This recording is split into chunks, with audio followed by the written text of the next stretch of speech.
joining us tonight, and welcome to Brenau University. My name is Dee Dee Castle, and I'm currently the chair of the Sustainability Committee here at Brenau.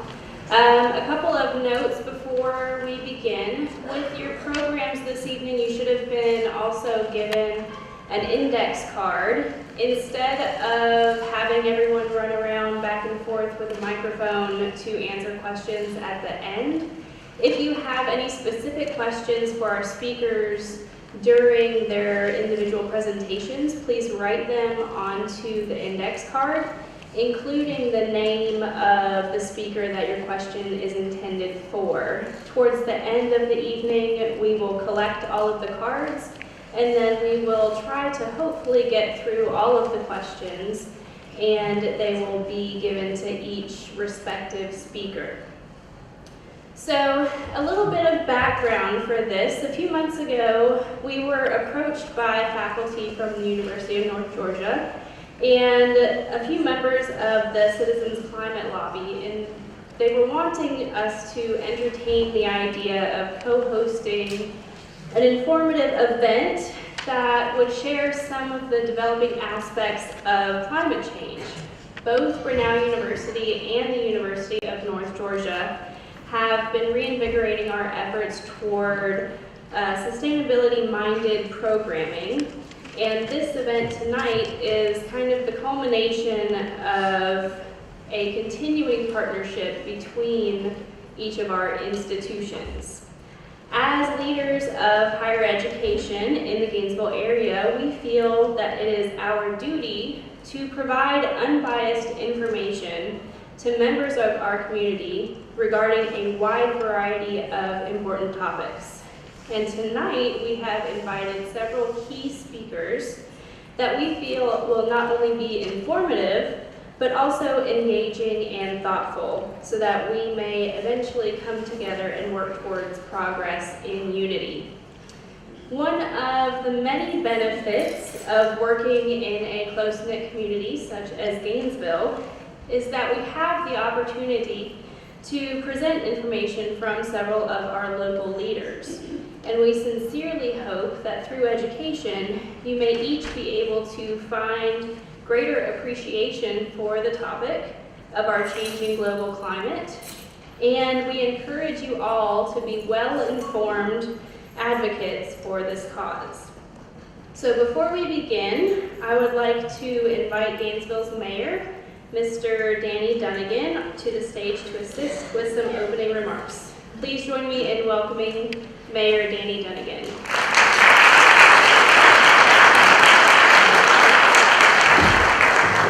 Thank you. Great crowd tonight. I tell you, it's an interesting topic that we all got to be aware of, that's for sure. But on behalf of the Gainesville City Council, and excuse my voice, it's a little pollinated, I want to welcome each of you to Gainesville. I see a lot of familiar faces out there, and they know how great our city is and how giving and caring our city is. But we really are very proud of our churches, our nonprofits, our universities, and all of our sciences that worked so hand in hand to make this city move forward like they moved. But on behalf of the city of Gainesville, welcome. I hope y'all have a great night tonight. I wish I could stay, but my wife is out of town and my daughter is moving, and I promised to babysit for a 6-year-old. So I've got my hands full. So anyway, but y'all enjoy the evening, and if you stay in Gainesville tonight, or some of them, if some Brenau students, visit our downtown. It's very vibrant and a lot going on. So welcome, and thank you for coming.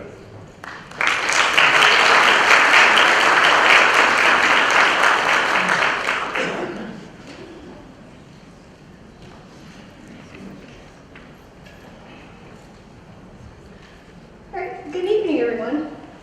My name is Brenau, and I'm a biology student here. And our first speaker this evening will be Dr. Mark Farmer from the University of Georgia. Dr. Farmer has long been an advocate for climate change awareness and action, and has devoted his time to give expert opinion on the data involved with our ever-changing climate. Please join me in welcoming Dr. Mark Farmer.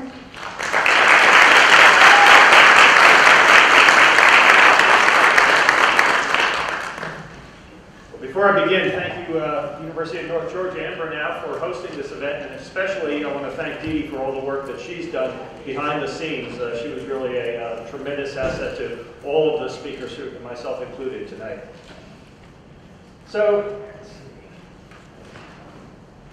there we go, switch it on. I'd like to start, now that you're all nice and comfortable, by asking you to stand up, please.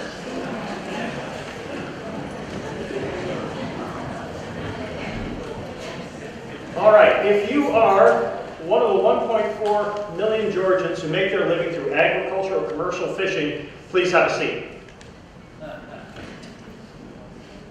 If you are one of the 125 million Americans who makes their home within 10 miles of the coast, that means you can walk out your front door of your primary residence and reach the coast, please have a seat. If you are under the age of 10, please have a seat.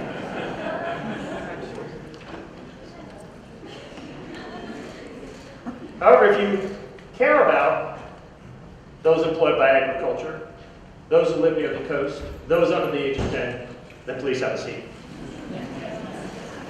Because that's what tonight is really about.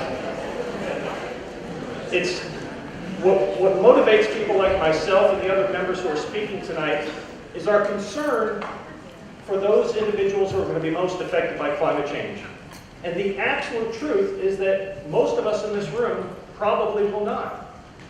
I won't live long enough to see the worst effects of it. But as a scientist, one of the beautiful things about science is that we can use it to explain what has happened in the past and rationally make sense of what has happened in the past and use that information to make rational decisions about the future. And that's what Vernon's going to end up talking to us about. So I'm going to concentrate on the science of climate change. This is a distribution of relative temperatures over the last century and a bit, starting back in 1880 up to about the present. And the 0 point is simply the average of all of that. So you can see that for much of the early part of the 20th century, temperatures were below average. Temperatures in the time that I was growing up in the 1960s were sometimes above average, sometimes below average. And then for the latter part of the 20th century and the entirety of the 21st century, temperatures have been above that average. 2015 was the second warmest year on record. 2017, I think I skipped one. Where's 2016? Oh, there we go. 2016 was the warmest year on record. Sorry. 2015, the second warmest. 2017 was the third warmest year on record. Anyone want to guess what the fourth warmest year on record was? 2014. 4 of the last 4, okay, in recorded history. So when we look at those last 4 years, and I want to make a point especially to the students who are here today. The 4 warmest years in recorded history have all occurred while you've been in college or in high school. And of the 20 warmest years in recorded history, that's your entire life. If you were born after 1997, you've never known a year with below average temperatures. And so part of what those of us who are on that other side of the age spectrum, part of our job is to convey to you what it was like in the past and why many of us who have seen these changes in our lifetimes are so concerned about those changes. The question is why? So the graph that I just showed you, that's the data. That's data that's compiled by measuring temperatures on land and in the oceans, and over thousands of data points over dozens of years. Literally millions of data points went into the making of those graphs. The question is, why is the temperature going up? Particularly since the 1980s. So what I want you to do is turn to the person next to you, or if there's 2 people, chat for just a minute, and come up with an idea as to why the temperature has been increasing since the 1980s. Go.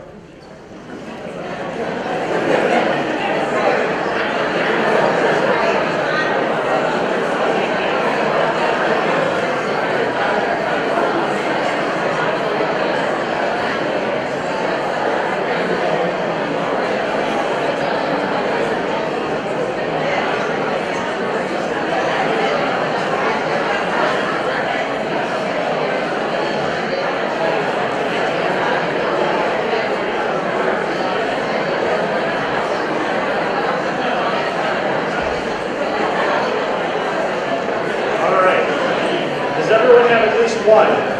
Everyone has at least one possible thing, okay? This audience is too large and too rambunctious and noisy for me to go around and ask those individuals. But basically, most people break them down into one of two categories. Natural things that change the temperature of the planet, and man-induced things that change the temperature of the planet. So if you had one of these three things, energy coming from the sun is getting stronger, well, that's one possibility for why the temperature will be going up. It is ultimately where all of the heat on Earth ultimately came from. The Earth's orbit has brought us closer to the sun, or we're receiving more sunlight simply because of the way the Earth wobbles and tilts as it makes its way around the sun. Or increased volcanic activity is another one that people have talked about as far as altering the atmosphere, changing the composition of greenhouse gases that trap more of that heat. So just as a show of hands, how many people had one of those three things as one of the possible solutions? Okay, quite a few. There are other things that are attributed to humans that may be affecting the climate. These things such as deforestation or the production of ozone, production of aerosols in the form of soot and sulfur emissions, and then finally the production of greenhouse gases from the burning of fossil fuels. So as a scientist, I like to look at the data. So what do the data tell us about these possible causes of that large red spike at the end of the 20th century and into the 21st century? Well, here's that same data portrayed a little bit differently. But basically, you can see going back to 1880, temperatures were low, and they've progressively gone up since then. So this is a timeline going up to about 2014, so I don't even have the 4 warmest years on this graph. Let's look at some of those possible causes. Well, orbital changes. Does the Earth change in its orbits? Does more or less sunlight periodically strike the Earth? Yes, it does. And there are 3 things that happen, and again, I'm not going to get into the differences, but the eccentricity, or the elliptical nature of the orbit of the Earth around the sun, the obliquity, the way it tilts back and forth, and what's called the precession. If you've ever seen a top at the end when it's about to stop spinning, that happens. And all 3 of those things are called the Milankovitch cycles. And periodically, they line up in such a way that either a lot more sunlight is striking the Earth, or a lot less sunlight is striking the Earth. And we know that in the past has been the cause of glaciation events, in some cases extending almost down to the equator. We also know that there have been times on Earth when it's been extremely warm, and the tropics and palm trees went almost up to the Arctic Circle. But if you look at the effects in the time period that we're talking about, the 1880s to the present, you can see that the orbital changes shown in green have had virtually no effect on the temperature over that same period of time. What about the sun? Well, the sun actually goes through solar cycles. Every 11 years, approximately, it has this peak and ebb. And if we look at the strength of how the sun's energy has changed over that same period of time, shown in yellow, you can see that it does change. But the net effect has been virtually stable over that entire period of time. What about volcanoes? Surprisingly, volcanoes can have a massive cooling event, as shown in red. The eruption in 1991 of Mount Pinatubo in the Philippines resulted in this very large dip right here. And that's caused by the massive amounts of ash that they put up into the atmosphere. That ash physically blocks sunlight from reaching the Earth. Less sunlight reaching the Earth means a cooling. But if we look at the observed temperatures shown in black, and the effects that should have been observed by the volcanoes, we see that for most of the 20th century there was no effect, and for the latter part, the part where it's been going up, volcanoes should have been cooling the planet down. So something else must be pushing. If it's not orbital changes, if it's not strength of solar cycle, and it's not volcanoes, it must be something else. Well, let's look at some man-made effects. Excuse me, this is all 3 of those in green combined, and they're dominated by the volcanoes. So that's the natural causes of climate change. Man-made climate change, deforestation, cutting down forests in order to have agriculture. Surprisingly, this actually cools the planet a little bit. It's a little bit counterintuitive, but it's because bare ground reflects light better than green trees absorb it. So in terms of the energy balance, When we cut down a forest to turn it into agriculture, we're actually very, very slightly influencing the climate in a negative direction. But remember, the observed temperatures have been going up. So this can't be the cause. What about ozone? Ozone is an interesting molecule because where it is in the atmosphere can have either a cooling or a warming effect, depending on whether it's high in the atmosphere or low in the atmosphere. The net effect of ozone production through human activity and industrial activity over that period of time is essentially zero. Aerosols, which also are associated with human activity, also associated with industry, have the same kind of cooling effect as do volcanoes. But they don't go off just periodically. We've been doing a lot of this over that same period of time. So we now have 6 of the 7 possible causes of climate change looked at.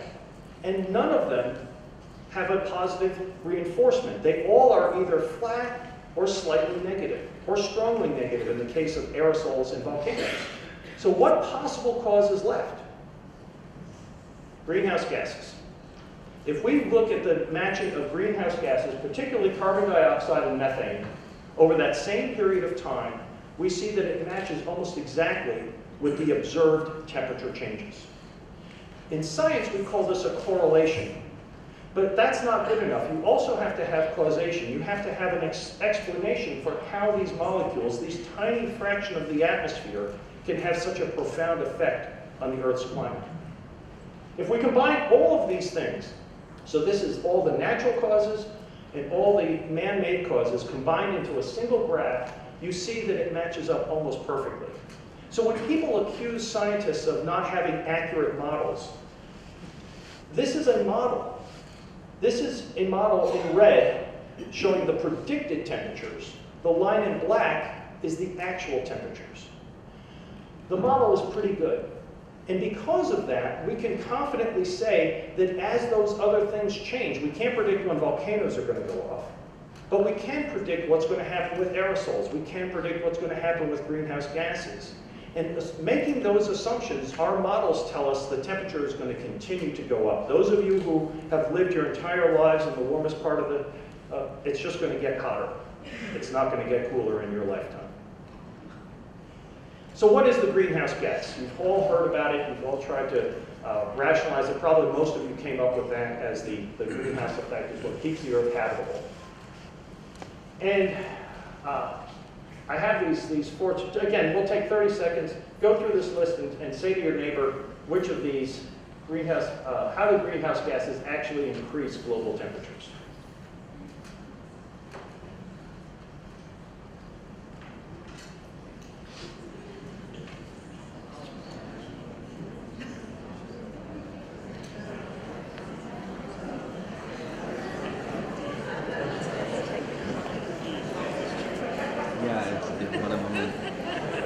All right, so normally in my class I've got the clicker systems. Do you guys use the Brenau? Maybe your classes aren't big enough to use the clicker system. But I'm going to ask you to hold up a finger, 1, 2, 3, or 4, corresponding to A, B, C, or D, or E. All right, so we've got 5 choices here. On the count of 3, hold up which finger you think explains the greenhouse gas. 1, 2, 3, go.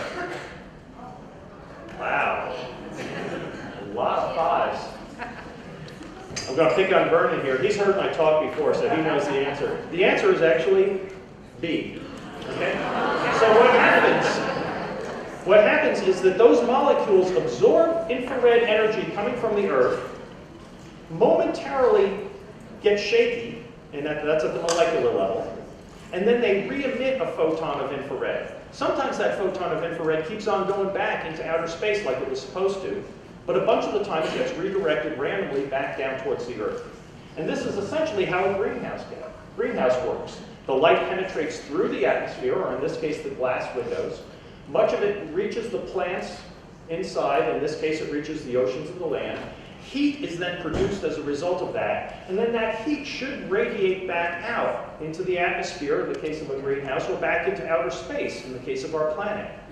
But if you've got glass panes here that reflect that heat back down, you trap the heat inside of there, and that's exactly what greenhouse gases are doing in our atmosphere. So if you want to make the analogy, think about adding panes of glass to a greenhouse. So if you started with a greenhouse and it only had 1 or 2 panes of glass, it wouldn't hold that much heat, would it? It would retain some. But then if every year you added another pane of glass and another pane of glass and another pane of glass, the heat inside the greenhouse would continue to go up, even though the amount of sunlight hasn't changed. And that's effectively what we've been doing. So the greenhouse gases work like putting additional blankets on the earth every year, or in the case if you want a Snuggie. Yes, it's okay to make fun of Clemson here. So we call these things radiative forces because we talk about the difference between the amount of energy received by the Earth and the amount that goes back into outer space. And as it turns out, water vapor plays an important role here. Water vapor is the dominant greenhouse gas. But water vapor hasn't been changed by human activity. Carbon dioxide has, methane has. And so this greenhouse effect, as we increase the amount of greenhouse gases, we recycle more and more of that heat back to the Earth. And that is what is responsible for the warming since the turn of the century. And it's been a lot of warming. Now, climate models, how that's going to affect weather patterns, how that's going to affect all sorts of things can be very difficult to figure out. And so I'm not going to spend time trying to explain how all this works, mostly because I myself don't fully understand it, in the interest of full disclosure. I have colleagues who do. But we can make predictions of what it's going to mean for our part of the country. And as it turns out, the Southeast, in particular Georgia, has shown a very, very slight cooling event. You may think it's hot, but compared to the rest of the planet, Georgia has not heated up very much. And that's why I said most of us are not going to feel the worst effects of climate change in our lifetimes. The rest of the United States is not the same, and the rest of the planet is not the same. And so you have these geographic differences. What it will mean, though, is these are precipitation, and what is shown in red is reflect increase in precipitation. Georgia is going to get slightly wetter. Alabama, Mississippi, Louisiana are going to get a lot wetter. And it's not going to be spread out nicely. The model predictions are that it's going to come down in major events. And so the southeastern United States can expect an increase of 27% of what we call 2-inch rainfalls or more. And that's basically what's been happening. The Northeast, as you can see, is really going to get hammered. And we have already seen some examples of this. Now, this was caused, obviously, by Hurricane Irma. And Hurricane Irma is the strongest hurricane that has ever been recorded by humans in the Atlantic. Does that mean that climate change produced Hurricane Irma? No. Hurricanes have been occurring for hundreds, thousands, probably millions of years. But what we do know as scientists is that the temperature of the water directly correlates to the strength of the hurricanes. And we know for a fact that the temperature of the oceans has been going up over that period of time. And we know that as greenhouse gases continue to accumulate, the temperature was going to go up even higher. So when scientists say we are likely to have more and more severe storms into the future, it's based on the fact that we know some basic principles about what fuels a hurricane and what's actually happening on our planet. There will be winners and losers. And Vernon will talk a little bit about this, and so I'm going to just... But this is a paper that came out last year looking at economic models as to which parts of the country will benefit from climate change, increased temperatures, and which ones will suffer. You see where we live? The Southeast is going to have a net negative effect. Florida is probably going to be the worst affected. But if you want to invest in places like North Dakota, although hopefully no one's here from North Dakota that I've just insulted, that would be a good investment because they're going to actually benefit from this. So what about the future? I said that we can use science to explain what's happened in the past. Can we use it to explain what's going to happen in the future? Well, this is what's been happening to carbon dioxide over my lifetime. And I say literally my lifetime because they started collecting on Mount Mauna Loa in the Hawaiian Islands in 1958, the year before I was born. And you can see that progressively, the amount of carbon dioxide that's been produced in my lifetime has gone steadily up. And we actually have hard numbers for this. When I was 1 year old, it was about 317 parts per million. Then a decade later, 326. Decade later, 339, 354, 370, 390, and today, as of last month, it's at 406. Right? That's, excuse me, 408. That was last year, it was 406. Which means that every year, it's increasing by about 2 parts per million per year. That sounds like a really tiny amount. But think about my analogy with blankets again. How many people like to sleep in the summer with maybe 1 or 2 light sheets over them?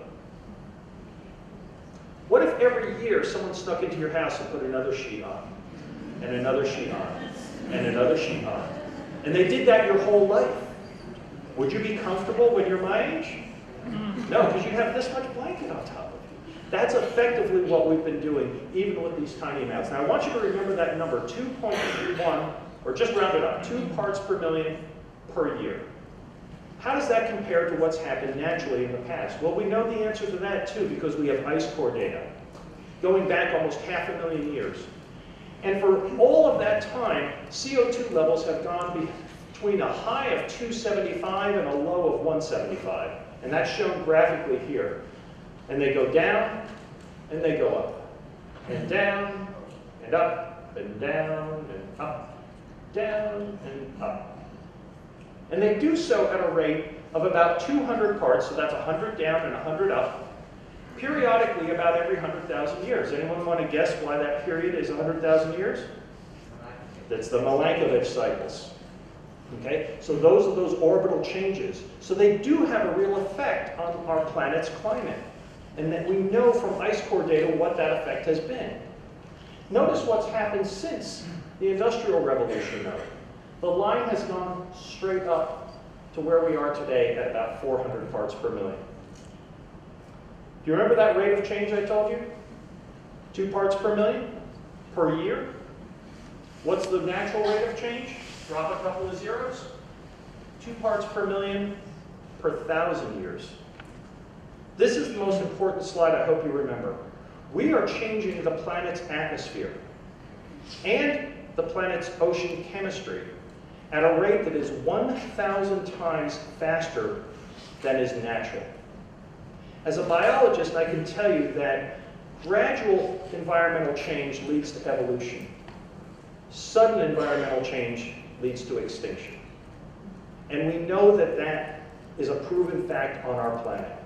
And we are now changing the atmosphere and the chemistry of the oceans at a rate that is 1,000 times faster than naturally would occur. So it's not so much that things are getting warmer or cooler, it's really the rate at which they're happening that's so alarming to those of us who are scientists. It's like driving a car 60,000 miles an hour and thinking nothing bad's going to happen. So I want to leave you with one more automotive slide from one of my favorite movies, Thelma and Louise. Even if we're not willing to hit the brakes, shouldn't we take our foot off the gas? Thank you.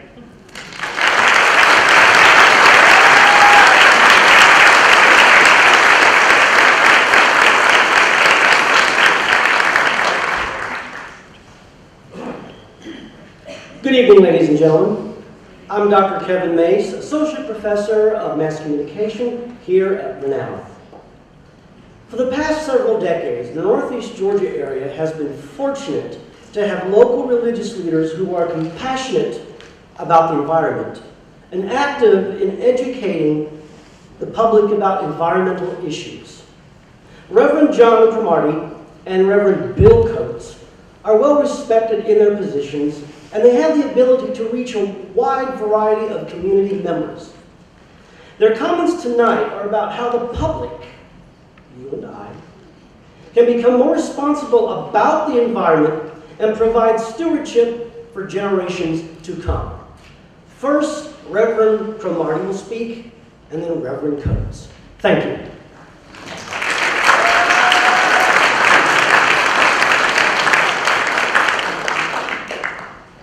Mark, I'm jealous about those slides.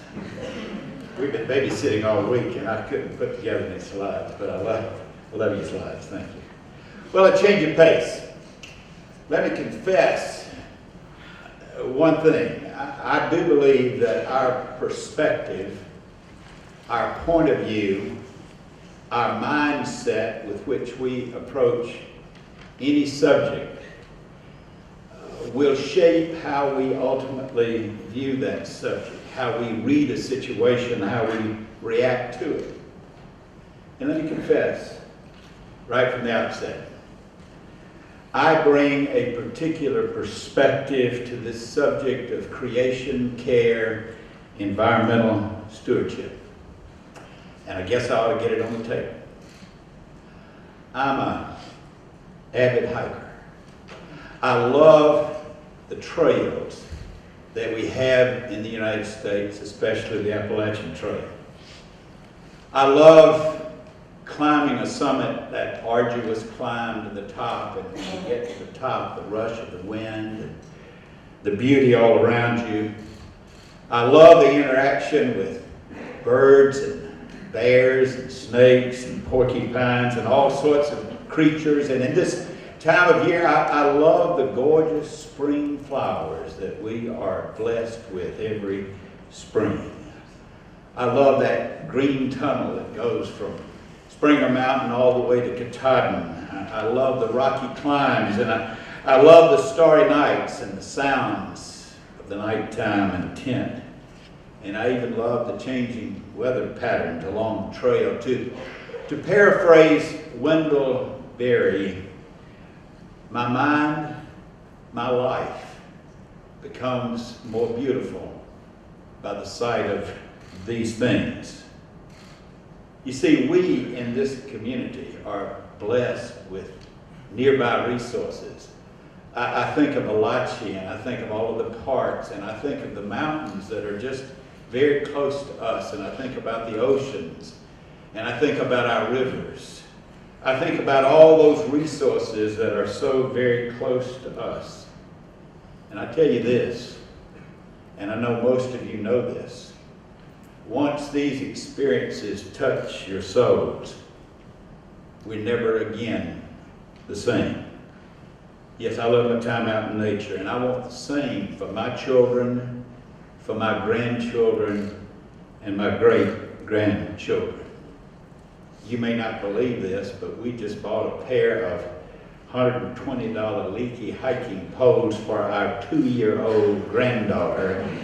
And she loves to hike and loves those hiking poles. I mean, what beauty. What beauty we have all around us. But I have a special place in my heart for the mountains. Have you ever been hiking down or up a mountain? You walk down and down and down, and you come to what is called a gap, or a call in the north it's called, or a saddle or a notch. And you've been working hard to get down as you get ready to go up that mountain. And invariably what happens in that gap is that you feel a gentle breeze. It can be the hottest day of the year, but you feel that breeze and you relax a little bit, and you realize that the Spirit is shifting through that gap. For me, it's a moment of mystery and awe. There's a Georgia poet that grew up and lived all of his life fairly near us, north of Neal's Gap up in North Georgia in Union County. His name Byron Herbert Reese, and he loved these mountains. He loved them and lived his whole life up here, and his soul grew deep in these mountains. And he was filled with awe and wonder when he felt the gushing winds and the breezes, and he wrote a poem about that obsession with the wind. He said, I am obsessed with the wind, summer and winter, through all day and night and all weather. The wind is in my mind. I sigh when the wind is still. I am the wind's worshiper. I love the sound of the wind. I name it when I first hear it sloughing and slying behind a hill of pines in the night. And oh, I know the wind is more than movement of air unseen with swift invisible power. It blows to me from the door in which the angels lean. hour on eternal hour. You see, he fell in love with the beauty of the mountains, with the beauty of God's creation. So first I am shaped by my love of the outdoors, but I'm also shaped by my faith. My faith is that of the Judeo-Christian faith. And my understanding from that of God's deep caring for the creation that he created. And the Bible is simply full of stories of God's caring for the creation and the instructions for his creatures to care for that creation. God created all that is. And when God finished with his creation, the Bible says that God smiled and said, "Now that's good." And he created all of this, and then he commanded one group, the humans in that creation, to take care of that creation. We are faced now with tremendous problems: climate change, scarcity of fresh water, threats to biodiversity, degradation of the oceans of the world, unsustainable agricultural practices, deforestation, and I would add to that overpopulation and urbanization. And we can already see around the world how the lack of usable water is creating migrations around the planet. Deserts are growing in Africa, and migrations of people are happening from that. Many of the wars that we'll fight in future years will be around the issue of water. Now, people disagree upon specifics about the environment and about what to do about environment, but I do believe that the religious community is united in our commitment to care for God's creation, that he has given over to us responsibilities for the care of the environment and the care of the people that are damaged by problems with the environment. And Scripture is alive with instruction and wisdom about what to do, and if we had more time in another place, we could go through the story in Genesis and the stories of the Psalms, but I'll leave that for another day and another place. Suffice it to say that creation care is a major subject in Scripture. But I tell you this, the warnings of the prophets are strong. And most often they speak in terms of environmental degradation. Listen to these words from Jeremiah. Waves of destruction will roll over the land. It will be made desolate. The whole land will be made desolate. And you could go through the prophet Hosea and the prophet Isaiah with similar words. There's a new Bible out. It's called the Green Bible. I don't know whether you know it or not. You know, the red letter Bible takes the words of Christ and put them in red. This Bible puts the environmentally sensitive words in green. And so you can pick up the Bible and see throughout the Old Testament and the New Testament the references to environmental issues. I want to close with this thought from one of the writers in this wonderful resource for Bible study and for reflection on the environment. The person writes this: clearly, if our thinking extends beyond me, myself, and I, extends beyond that to our neighbors, human and non-human, as surely the gospel teaches it should, we realize that our neighbors downstream suffer from our water pollution, downwind from our air pollution, and downhill from erosion. And I would also say an uphill with mountaintop removal. And when we consider our neighbors in time as well as space, we start thinking differently about our children, our grandchildren, and more distant descendants. He concludes by asking this question: what toxins are we sending downstream in time to poison them? What kind of world do you want to bequeath to those downstream from us in time? I do believe that God's plan is very clear. His instructions are very clear that we are to care for this precious creation. And likewise, the Bible is clear about our responsibility when things go amiss. My friends, we have vital work to do, and it is our responsibility as a people of faith to do that work. Bill?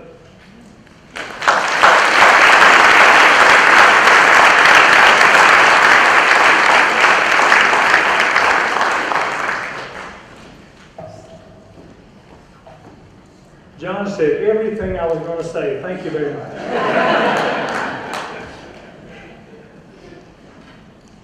What a crowd. A crowd like this and I can't preach. I don't like that. Dee Dee, thank you. Thank you for putting this together. Thank you to all the sponsors for this tonight. I am passionate about this subject. So I want to begin by asking you, how many of you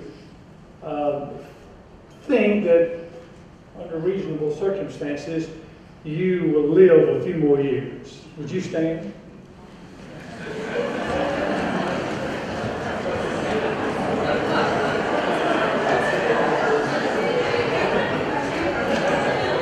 Okay, thank you. Thank you. I'm in my element. I'm talking to a group of optimists tonight. And I'm an optimist. I'm an eco-conditional optimist. And I'll tell you what I mean by that in a little bit. But let me begin by saying this.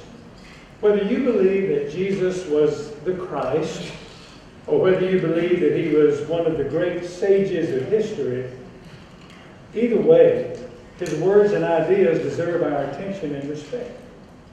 We know that he has had a major influence on history and on culture and on our lives. But here's what I want to tell you. And this is where I think the church is messed up down through the years. Jesus was moral, but he was not a moralizer. Morality is what is right and good for life and living.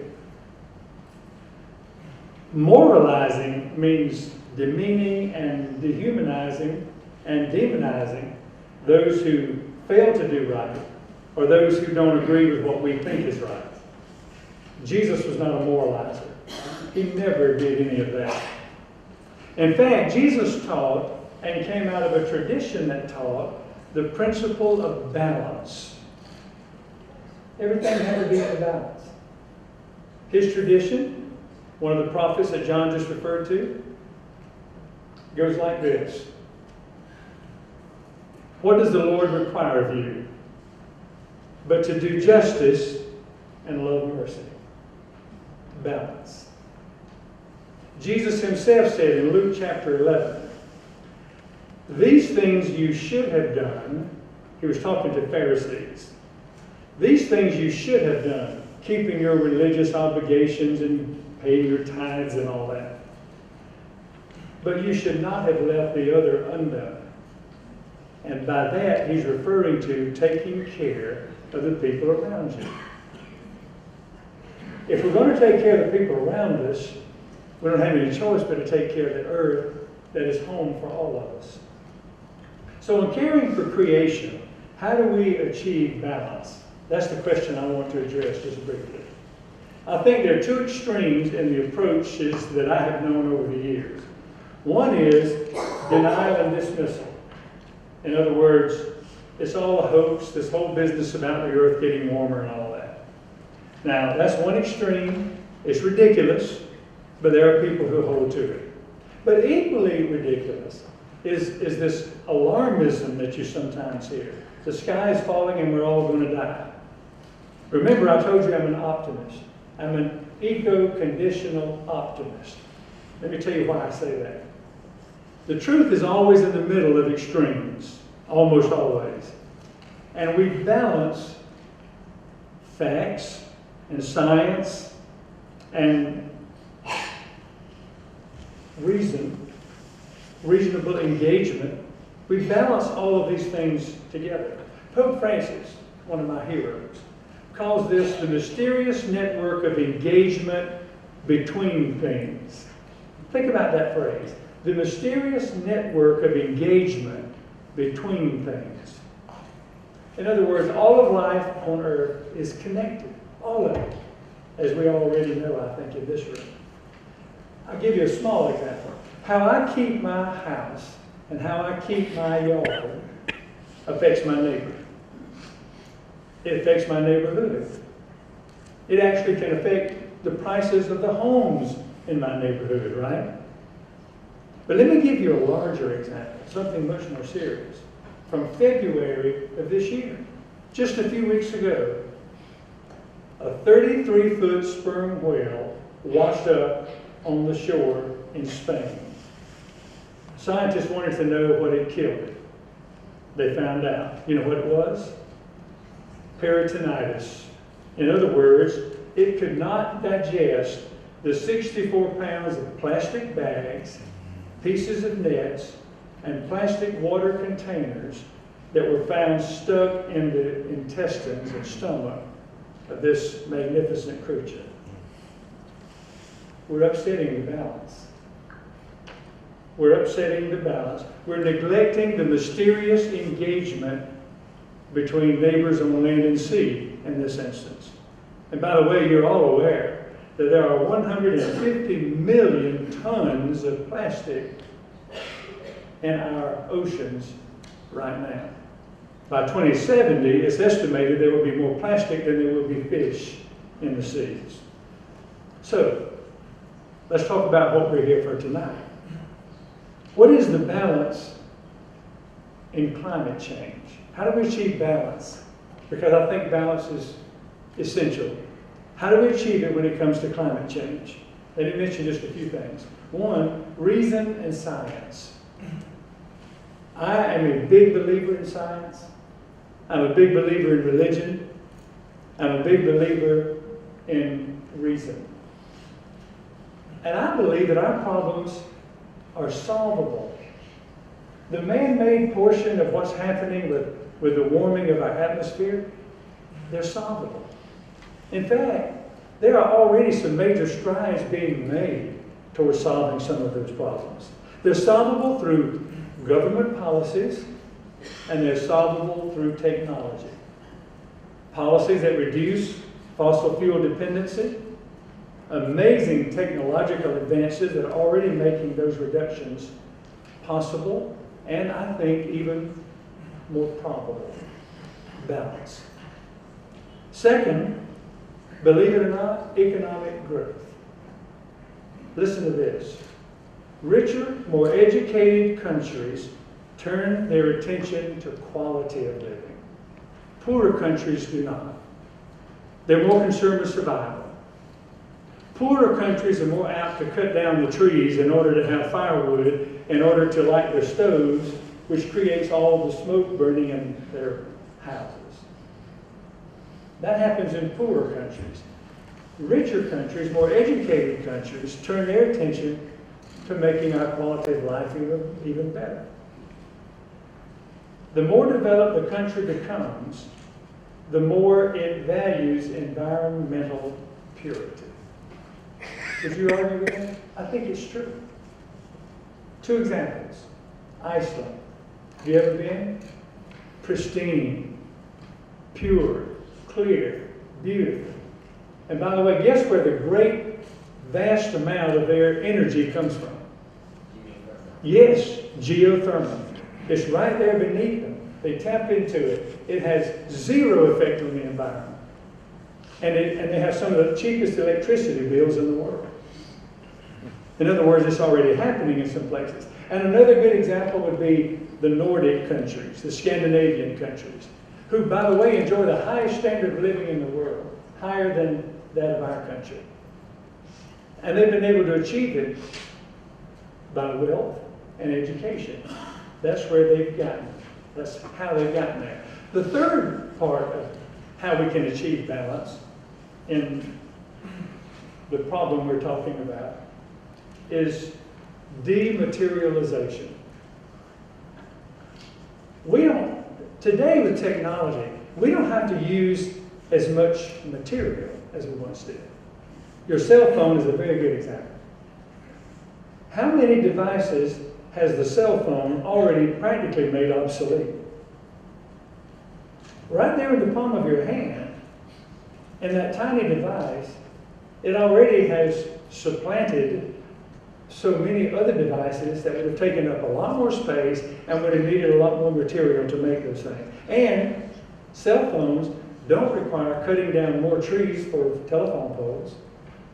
And cell phones don't require the manufacturing of more metals for phone lines. So you see, it's already beginning to happen. We are already dematerializing. That's why I'm an eco-optimist, a conditional eco-optimist. But the last one I want to mention, some of you may not want to hear. We've got to get the most energy with the least emissions of greenhouse gases. And there's one way for sure to do that: nuclear energy. And what you may not realize, nuclear energy over the past 30 years has become phenomenally more safe than it's ever been. So care of creation, I think, is about balance. We balance reasonable policies, innovative technology, along with religious and human values, all working together in balance with one another. So I told you I'm a eco-conditional optimist. Now there's a passive optimist who just says, well, it'll all get worked out. You know, it'll take care of itself somehow. I'm not that kind of optimist. That's foolishness. I'm a conditional optimist because my optimism is based on conditions. It's based on facts. And I'll just give you two in closing. Over the last 10 years, deforestation has declined. Reforestation is actually taking place. Even new forests are now being created. That's a great sign. It's already happening. It's already starting. And of 180 countries that have been tracked over the past decade, all but 2, out of 180, all but 2 have shown significant gains in air quality, water quality, and overall quality of human habitats.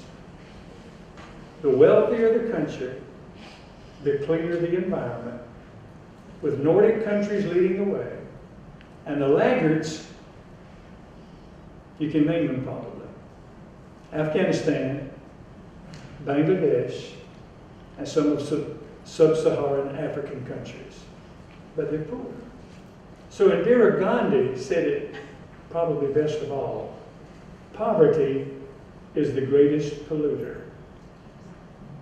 Poverty is a major problem, even with the emission of greenhouse gases.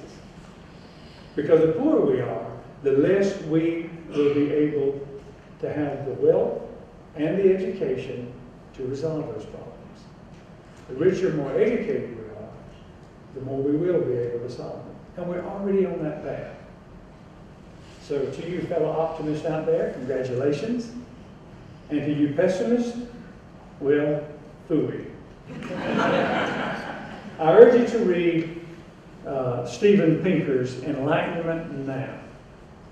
It will help you with perspective. It'll also help you with your optimism. Thank you very much.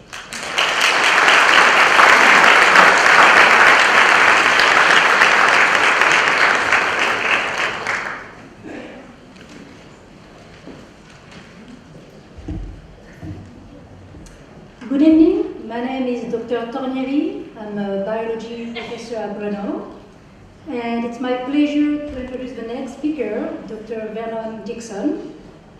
Dr. Dixon is currently the leader of a citizen climate lobby chapter located in Hiawassee, Georgia. Although he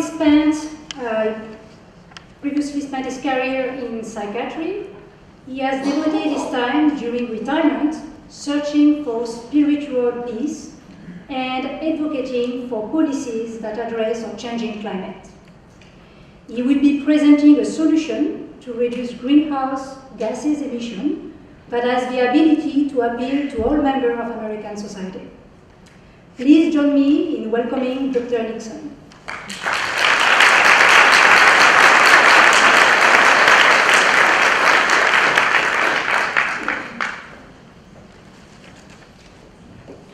Thank you. It is just overwhelming to see everybody here. This is great. Thank all of y'all for coming. So, why should we care? This is my wonderful great niece. She is so precious. And the world is full of precious people like her. And precious people like her are going to come on for generations and generations and generations. And that's why we should do this, because if we don't do something, these people are not going to have a decent, livable world, and we just can't let that happen. My journey to this came, I share a lot of the beliefs of the, I guess I'm an ego-optimist also. My journey began many years ago, 20 plus years ago, with a series of really deeply religious, spiritual experiences that have continued and have shown me, what Jesus said, that, we are all His children. God lives in every one of us. And is it my responsibility to take care of her? Yes, it is. Yes, it is. And that's why I'm here. So, what is carbon fee and dividend? This is what we advocate for. Oh, not good at technology here. What is carbon fee and dividend? This is what we advocate for. It's a simple thing. You put a fee on the price of the production of carbon at its source, coal, oil, natural gas. You return all that money in a monthly check to all of us citizens. And there's a border adjustment so that it won't hurt American industries. So what does this do? Well, why do we do it? Why do we say we do this? Fossil fuels have a big cost, and that cost is not borne by the fossil fuel companies themselves. It's borne by us. All the damage that can be caused. Mark talked about climate change, and we're looking at temperatures going up anywhere between, if you look at the low parts, 3 to 4 degrees by the end of the century to 9 to 10 degrees Fahrenheit by the end of the century. Most people say 6 to 8 degrees. And what's that going to cause? Sea level rise, most people say from 1 to 4 feet. Other people say 8 to 10 feet. Doubt if it's going to be that high. Doubt if it's going to be 1 foot. It's probably more like the 3 to 4 feet. But that's going to cause tremendous problems. And then the next century, it'll be another 6 to 8 feet. And the next century, it may be 8 or 10 feet. So this progressively gets worse. The temperature goes up, the intensity of storms goes up. It gets hotter, it gets drier, we get more droughts, we get more starvation, we get more loss of crops. You read the studies that say with every 1 degree centigrade, that's 1.8 degrees Fahrenheit increase in temperature, you get somewhere between a 50% to a 200% increase in wildfires. Now, we had some bad wildfires here a year and a half ago. There was a 27,500 acre fire burning about 4 miles from my house. That never happened before in this area. It's because we had a 4 months drought since we had any rain. And these kind of things are going to happen more frequently with interspersed between heavy rain. So, I don't want that for the future generations. More wars, more famine, the problems go on. So who pays for these problems? Health problems, many health consequences. Right now, fossil fuel companies don't, we do. We say it's fair that we put a price on the production of carbon dioxide, methane that they produce, and then we give it back to us. And if you look at this, just one study, this shows the premature deaths, probably the better estimate is the 200,000 deaths just from particulate matter of burning fossil fuels per year. That was by MIT. And if you look at death from this and economic cost, the Harvard Medical School estimates it between $350 to $500 billion per year. That's over $1,000 per person. Maybe it's a little bit less than that, maybe it's more. We're paying for this now. And so what is it going to do? What can it do? Well, when you put a fair price on the production of these carbon from fossil fuels, rapidly they become more expensive than the production of energy from wind and solar and nuclear. And there's a rapid switch over to these. And then when we get clean energy and we get the reduction of the greenhouse gases, and that's what we have to get. And not only that, if the price of fuels goes up, we're going to use less of it too. And the studies show that most people get more money back in these dividends than it will cost them. You say, yeah, it's going to cost me more to run my car. Yeah, it is, but you'll get more money back.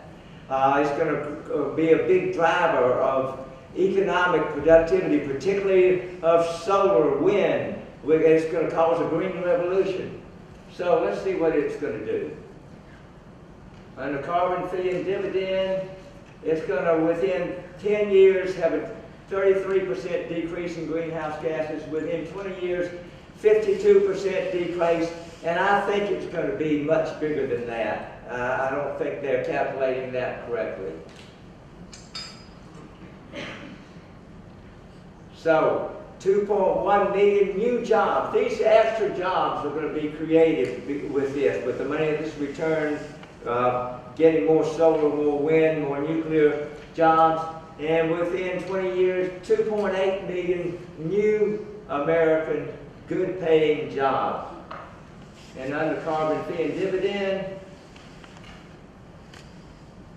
it's going to be increase the gross domestic product around $70 to $85 billion per year, and over the 20 years of progressively increasing the price on this, it's going to be at $1.375 trillion to the gross domestic product. And, I talk about this, I say, we need to do this, we need to do it for the Dorothy James, that was her name, and for all of you and for future generations.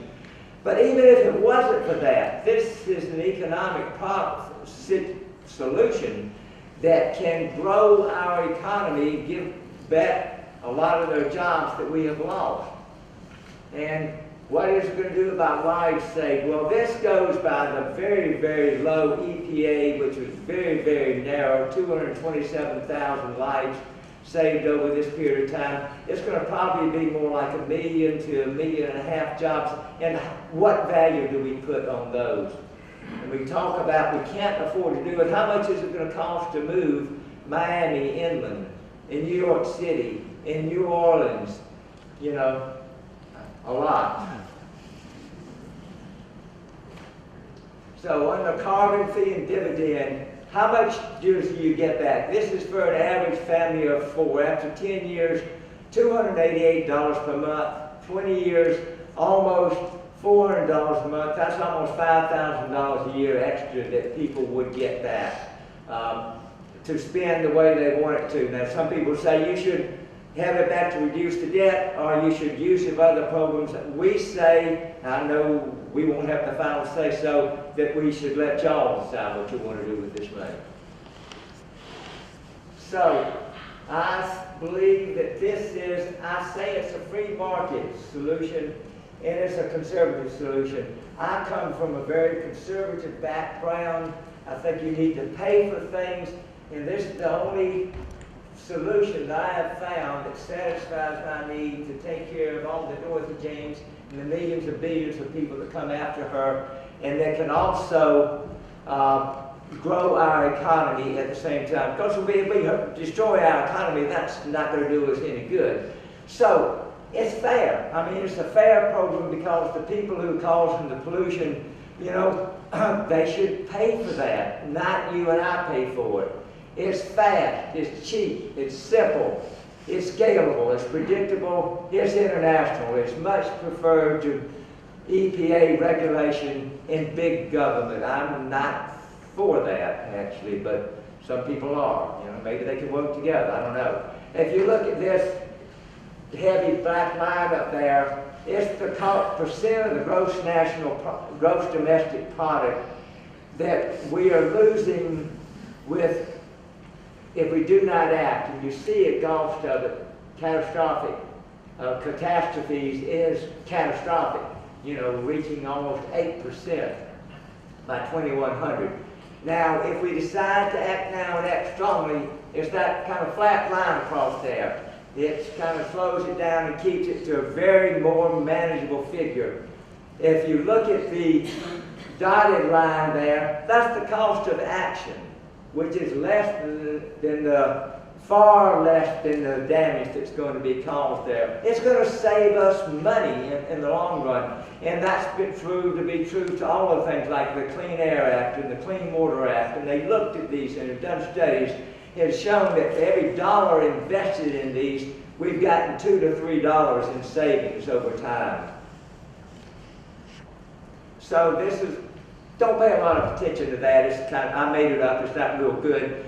But what it says is, this city bike, you know, they're pretty big group and they have no money. They say that if we act now and invest in clean energy, it's going to save the world $1.8 trillion in electricity and gasoline bills by the year 2040. Go up for a little while, but then it's going to go down. But if we do not act, the cost of not acting will be $44 trillion by 2060 for the negative effects of climate change. And that's a big bang.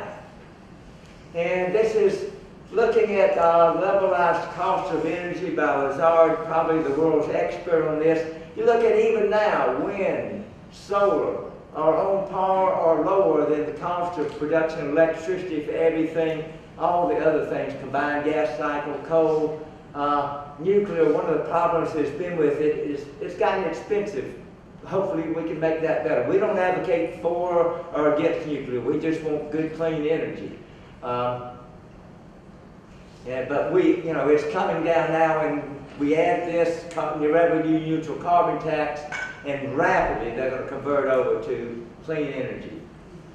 Now, you look at the jobs that we can have here. On the top is solar. And right beneath it is the jobs from all of the fossil fuel companies put together. Solar is twice that, and then wind is beneath that, and then nuclear. So solar, up until this last year when policies kind of changed, was the fastest growing employer in the United States, and it will be again if we do this, and it'll grow much, much faster.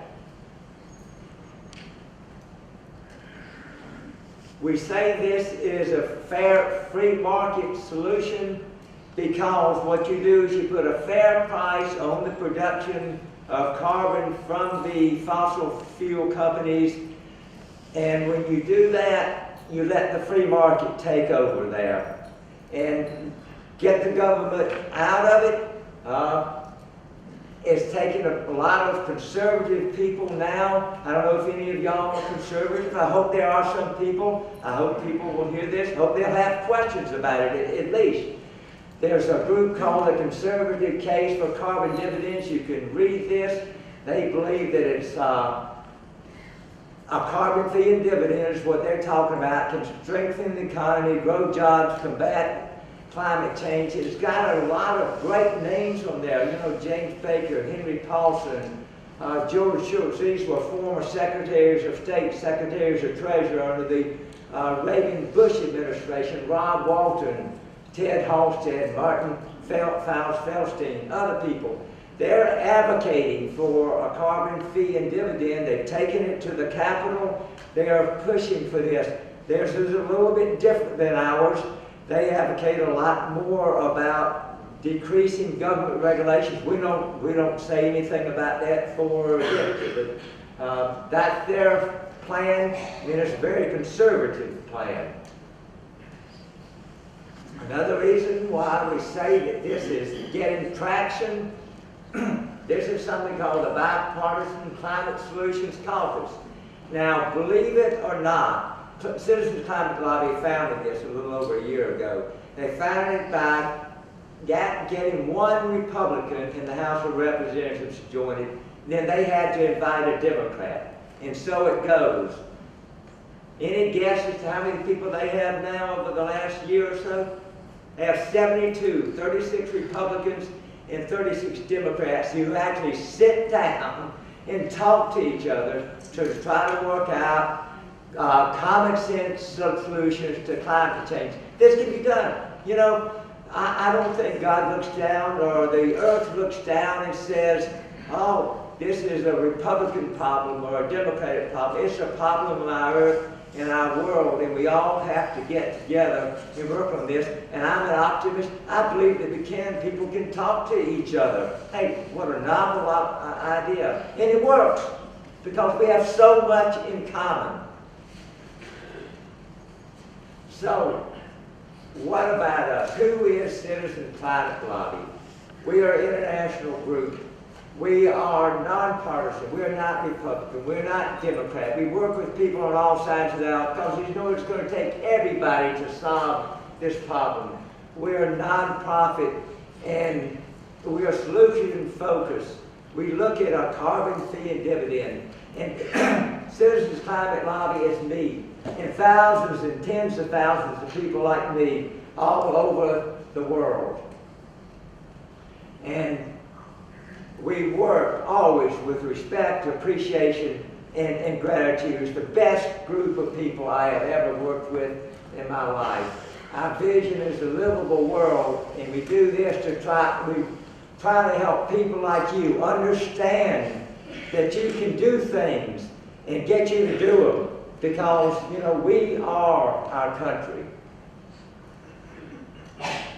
What do? We meet with congressmen. We talk with them about this plan. Each congressman in the United States, we meet with 3 to 4 times a year. We write letters to Congress. We call them. We meet with the media. We give talks like this. And we try to educate people. We have chapters. We now have over 450 chapters in the United States. And what can you do? You can exercise your political power. Each one of you can write letters to the editor saying that you believe that this is an important area. You can you can vote your conscience. You can encourage other people to do this. You can call your congressman. You can write letters. And you yourself can decrease your carbon footprint and talk with other people about it. And the biggest thing I'd like to say is, I hope that you can join Citizens Climate Lobby. We're going to be available outside afterwards to talk with you about this. We're going to have an organizational meeting. It's in your folder on April the 18th, 5:30 at First Baptist Church in the Winsome Room. I'm going to be there. I'd like to see a lot of y'all show up and say, hey, we're interested in forming a group here. We want to do something. We want to pass on a better life to our children. And what about if we're wrong about this? What about if there's no such thing as climate change? What are we left with? A cleaner, healthier, more prosperous America. I think that's not bad. And how much risk will we tolerate? I mean, if there was a 97% chance, which is the consensus now, should we act on this? What about if there was a 50% chance that we would have passed on a badly devastated world to future generations? And this gets up there and it stays up there for hundreds and thousands of years. So we're not talking about just a little while. We're talking about hundreds and thousands of years of problems. If there was a 30% chance for this to happen, should we act? You know, if there was a 20%, 10%, I don't know. How much risk do we tolerate? I think we should act. So, I think that is it. thank all of y'all for listening.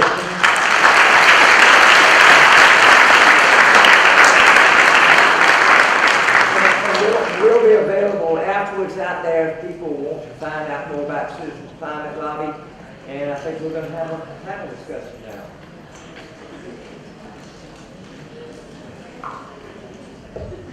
Okay, so at this time, could I have all of my student assistants go around and collect any of the question cards, and also my faculty helpers. If you have written a question on a card, please make sure that you write the name of the speaker that it is intended for.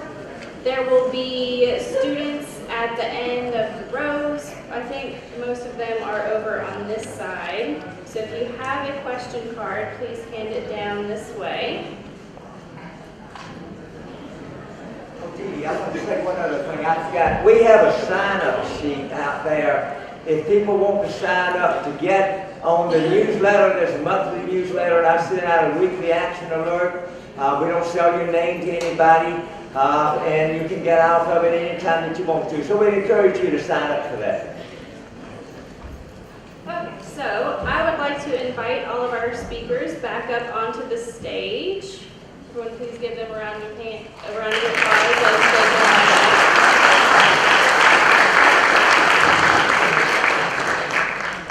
I don't know about you all, but I have certainly been enlightened by this conversation. And so I have had the distinct pleasure of working with all of these gentlemen and several other members of the community as we have been in the planning stages for this event. And I think probably the first and biggest thing that I would like to say is that each of these gentlemen, not only are they passionate about what they do, they are truly caring for the environment. They truly believe in what they are speaking about. And I hope that at least one person can step away from this meeting this evening and say, you know, maybe I could do just a little bit more. And so that is really the goal that we are trying to achieve here. Do we have all of our questions?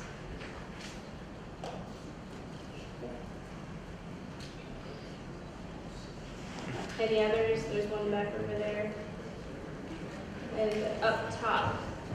She'll get you right up there. There's a student that's coming down that'll help you. Also, as a side note, like I said at the beginning, I am currently the chair of Brenau University's Sustainability Committee, among my many other roles and duties that I serve for the university. But I have been very fortunate and very blessed to be able to serve in this position because I get the opportunity to work with people like this in our community. And I also get the opportunity to work with other faculty from the university. Specifically, I have Dr. Corrine Tornieri, Dr. Kevin Mace, and Dr. Nicole Browning, who are here joining me this evening. So please give them a round of applause too.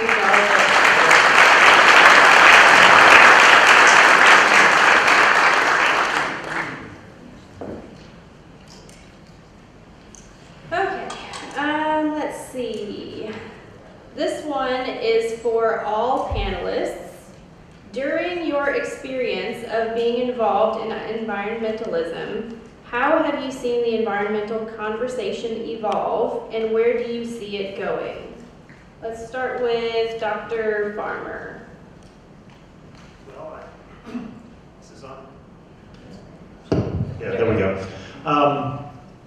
Really, when I was born, there was no environmental movement. There were naturalists, there were people like Wendell Berry and others who loved the outdoors, but the whole idea of approaching environmentalism from a science perspective really started with a book by a woman by the name of Rachel Carson. And over my lifetime, I've seen tremendous progress, as Reverend Coates said, you know, being an optimist. And again, those of you in the audience of my age, you remember when rivers in Ohio caught on fire. You remember when you couldn't see the Los Angeles skyline because of the smog. You remember when the blood level of lead in our inner cities was 100 times higher than it is today. You guys probably don't even know why we have unleaded gas, do you? Because you don't know about catalytic converters that were instituted in the 1980s that have fundamentally changed our atmosphere in a positive way. So we've already shown that we can identify a problem and collectively as a nation address that problem and solve that problem. And so in terms of optimism, I think that this is certainly doable. I completely agree with Vernon that this is something that can happen, should happen, and with your help will happen. I think that it's gotten a little, I think that the tone of it all is much better. In the last year or so, it's gotten a little snarkier. But overall, I think the tone of it is better. I think more people are beginning to realize, not just that there's a problem, but that we really can do something about it. That's the sense that I have. I'm not sure if I can add an awful lot to what they're saying. I certainly agree. I think citizens' climate lobbies has doubled in size in the last year. A lot more interest, I think. One of my disappointments is that while the national, international organizations of the church have wonderful statements about creation care and the environment, you go to local churches, look at their websites, creation care is rarely mentioned, which demonstrates that it is not one of the priorities of the local church. Now, where I'm encouraged, I spend about a month or so every summer on the trail and meet young people. And young people care. And I salute you, and I salute your passion. You need to change our world. And we older folks are offering a handout to help you with that process. But I'm very encouraged by the attitudes of young people today. They know this is a problem. They know it's all of our responsibility, and I see evidence that there are changes underfoot, and thank you for that. So, just as a side note, we do have quite a few questions, which I am absolutely thrilled that we do, and we will try to get through as many as we can. We have just a few minutes left. I'll say we may go about 5 minutes over if we can, so that we can try to get some of these answered. So the one that we had from upstairs, I think, is very pertinent. This says, the idea of a fossil fuel fee may be a solution, but with the oil and coal companies having such a large influence on the government, how are we to convince these companies to change this fee or to charge this fee for us to use less of their product, i.e. oil and coal? They are in the business to make money, and this is for Dr. Dixon. Sign up back there for Citizens Climate Lobby. I'm serious in that, you know, people are only going to change when we let them know that we need a change. We let our politicians know that we want something different. If we enough people let them know, they'll listen. And it's true, they have got an awful lot of money. There's a lot of money in the fossil fuel business. But we have an awful lot of enthusiasm, and I believe in people power, and if we make it known that we want this to change, it's going to change. If we just idly sit back and say, somebody ought to do something about this, then nothing's going to happen. Stephen Greller, I shall pass through this world but once. So whatever good I can do, whatever kindness I can show, let me do it now, for I shall not pass this way again. We have to do this, and if we do it, and if we make it, you know, you write your congressman, join Citizens Climate Lobby, show up in mass, write letters to the editor, call them once a week and let them know that you want change. Change is going to come about. That's how the Clean Air Act came about. That's how the Clean Water Act came about. It was under Nixon. He didn't believe in all this at first until he saw that people wanted it. So we wanted it. I think it's going to happen. But we got to let people know that we want it. This next one is for Reverends Cromartie and Coates. This writer says, I myself am a believer.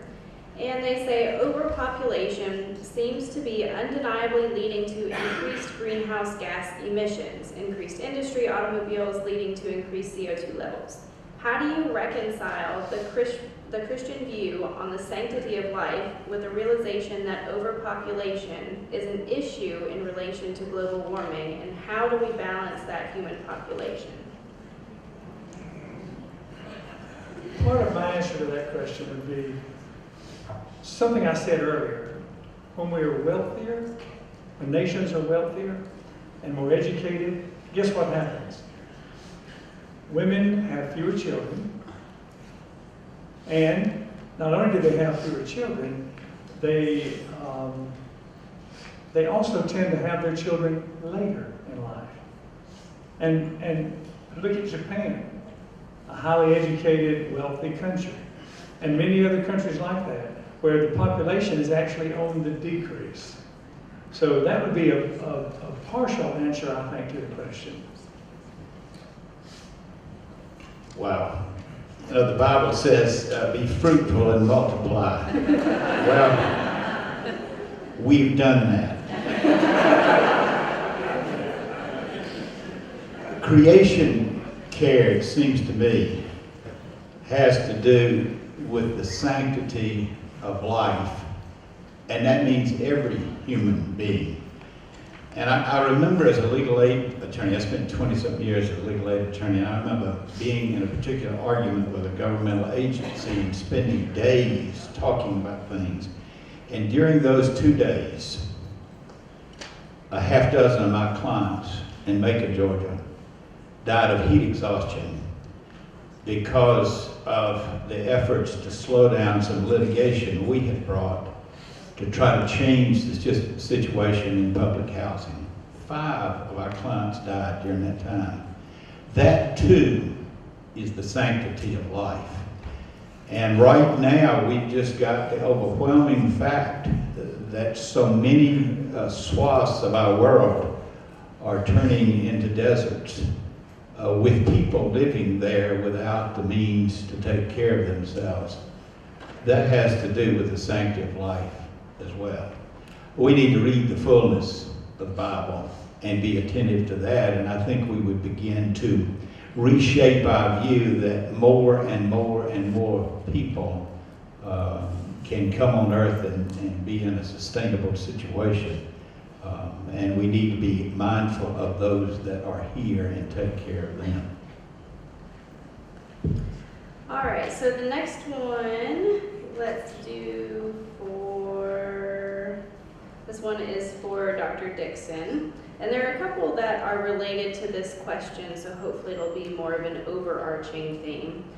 It says, how would you rank Georgia's congressmen on environmental issues? Can I have no comment?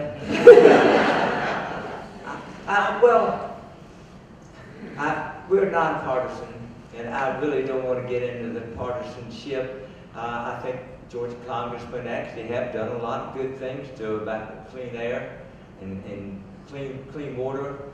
They have not been such a believers in climate change. Can I jump in on that? Absolutely. I'm a member of the Athens CCL group, and so I've come up here to Gainesville to meet with Representative Collins' staff, as well as going to meet with Representative Jody Heiss's staff. And one of the things I would say is that when we meet with their staff, they're all people your age. They're in their 20s, and they get it.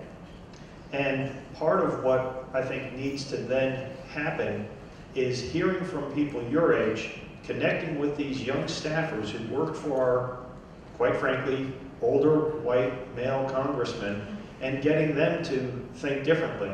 So the change happens in that way. And so if you really want to change the way your particular congressman or other congressmen and women are acting, you guys are actually the perfect group to empower them, because you will connect with their staffers who are just a few years older than you are, and that's who then gets the ear of the congressman. And I would also say there has been some movement among Georgia's congressmen. I think that embracing this carbon fee and dividend is, whether or not they believe in climate change, maybe lukewarm to that this may have some good things that can help out our economy, at least, and do something for the environment at the same time. So we had a question regarding whether any of our panelists are climate scientists, and to go along with that, I will revert this other question also to Dr. Farmer. So you can answer the first question as well as, do you believe the medieval warming temperatures were higher than today, and what was the carbon dioxide concentration at this time or over history? I'm not a climate scientist. My training is in cell biology, but I've, in the last few years, really immersed myself into the field and read a lot of primary literature papers on this. So I do feel like I'm a well-informed scientist, but climate is not my research. In terms of the medieval warming, it's undeniable that until the Industrial Revolution, the things that affected the planet's temperatures were those things I mentioned: solar cycles, orbital shifts, volcanoes. And to the best of my knowledge, there were periods in recorded human history in which the solar cycle, as measured by sunspots, because remember in those days we didn't have the way of directly measuring the output of the sun, and so we use sunspots as a proxy for that. And humans have been looking at sunspots for hundreds, if not thousands of years. I think Chinese astronomers started counting sunspots. There is evidence that solar activity changed significantly during that period, which resulted in a temporary warming, and consequently there was another period in which there was a significant cooling. So there was no significant changes. As I showed with the ice core data, the CO2 levels have remained relatively stable, going between 175 and 275 for the last 500,000 years, and that includes that period of time that you referred to. What has changed is now that disconnect. And again, that becomes most profound from 1980 to the present, in which the natural cycles and even some of the man-made cycles are either flat or declining, and yet the observed temperatures are going up. And that's why we think that this is a very different time, unlike that of any time in the past natural history of the planet, and certainly unnaturally compared to anything that human beings have ever experienced before. Can I make a comment? Sure. On the medieval warm period, it was unusually warm in some places. Other parts of the world, it was cooler. And the consensus from what my reading is that it was warmer, but not as warm as it is now. And it did not last for that long a period of time. And there was an increase, a prolonged period of time where there was an increase in the sun activity of what it was. Occasionally it happens like this, like 100 years or something like this, a prolonged increase in sun activity, and that's what accounted for that period. Okay, so I think we will only take 2 more questions, and then if any of your questions were not answered, all of the speakers will be available briefly after we adjourn, and I'm sure they'd be glad to speak with you at that time. So our second to last question is for Bill Coates, and you mentioned nuclear energy as a possible solution. This says, how does nuclear energy work, and what are the possible consequences? Part 1, I have no idea. Atoms are split. I'm just getting ready to say that.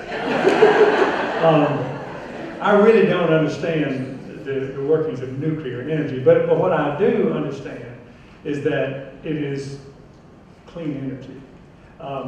I know it's expensive, but what I've been reading lately suggests, Vernon, that maybe the cost on that will begin to come down soon. We hope so. There's a lot of optimism about that. But I don't know, all I know is that it's clean. It doesn't pour CO2 into the air. But then you've also got solar energy that does that. It's clean. Wind, it's a good solution, but it kills an awful lot of birds. That's all I know. Just say something about the bird solution. I think they said fossil fuels killed, what, 100 or 1,000 times as many birds as wind does. I forget what it was. Either 100 or 1,000 times. And then the windows to the windows in buildings killed something like 1,000 times more birds. So it does kill a few birds, but proportionally, very, very, very, very, very small amount. One quick fact on bird deaths. Wind turbines kill on average in the United States about 250,000 birds a year. House cats kill 1.4 billion.